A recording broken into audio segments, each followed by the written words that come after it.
This, sure.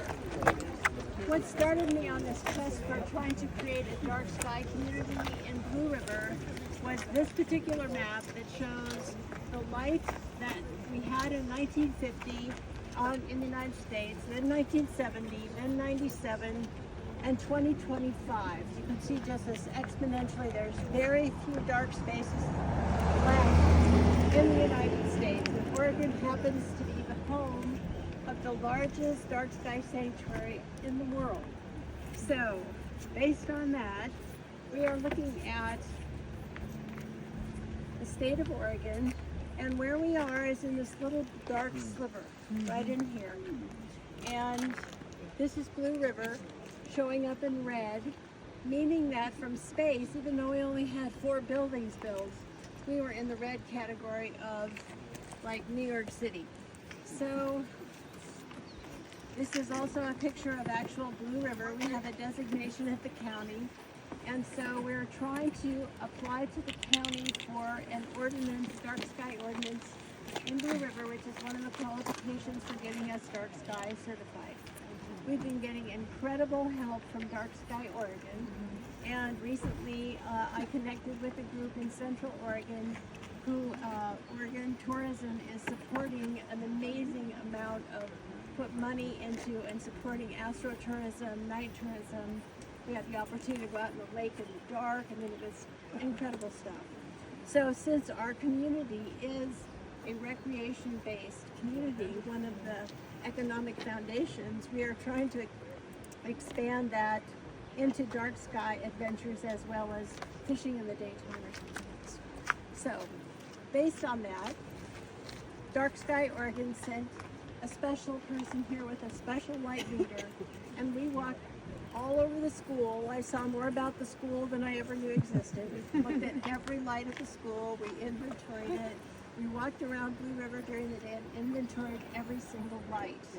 We ran out of time, so at night we only came back to downtown Blue River to see what was actually reading on the spectrometer.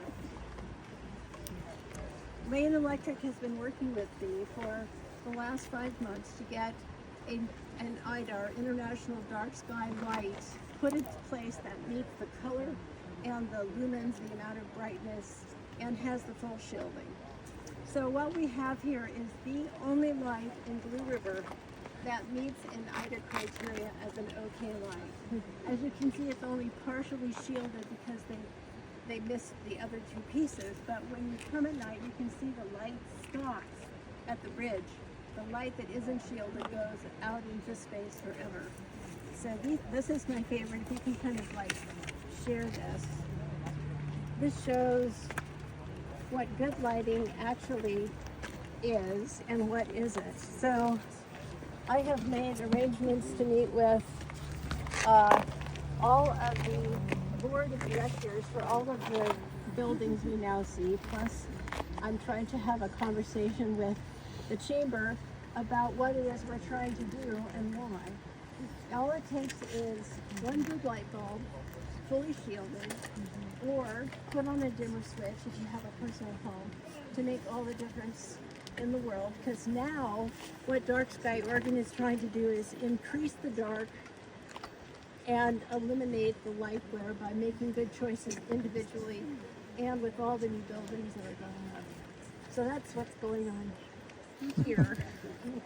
Just Sort of. if I could add to that a little bit, I listened up in Independence to the Dark Sky presentation, Dr. Bill Cowlick up there and whatnot. It sold me because a lot of us out here in the rural areas, we're used to seeing the skies, you know, dark skies. You go up in the wilderness area, and that's why you go up there, right? Besides hunting and fishing or whatever, picking huckleberries. But the science part of me said, well, okay, that's great, you know, what about the science? Well, your circadian sleep rhythms are upset by the blue spectrum of the light. It's a very intense light, and if you have kids that are having issues sleeping, you might take a look at your LED lights. You might like to take a look at any of these computers and anything that we use are influencing our circadian sleep rhythms.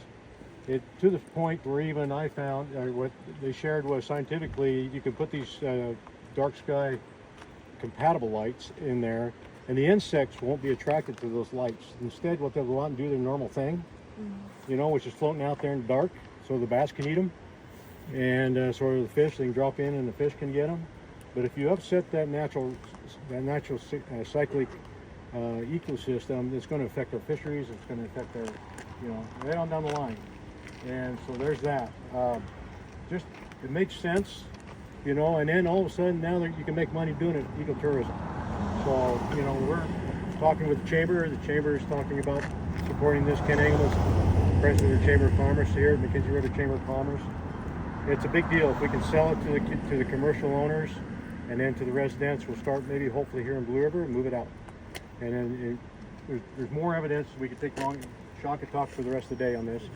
And but anyway, We've overdone it. we've never done it. Yeah. Okay. Thank you. Too big. Too much big. The other thing I've heard is with dark sky, you can get astronomers or whatever, telescope people, is it, to Yeah. come out and Yeah. find planets and Right. They do show dark them. sky parties. Yes. And at my house, which is just up the hill, it's in between the school and here, it's totally black. So I could have a party, but they couldn't have one here at the school necessarily because they wouldn't be able to see the same thing. But they will come out, they'll teach people about the stars. When we were out in canoes in the middle of the lake, they have pointers, laser pointers that they were using, not in the faces of the pilots hopefully, but you know, it was amazing.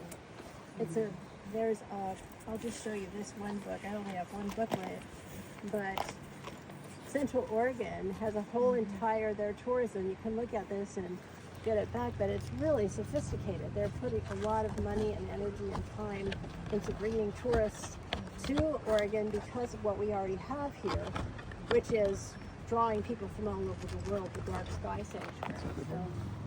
That's it. We are so grateful for our dark sky champion, and Shaw, as you can tell, is so patient. We are all learning from all of it. I was just reminded that our bus driver has to drop us off at a certain time to go pick up his children in Eugene. so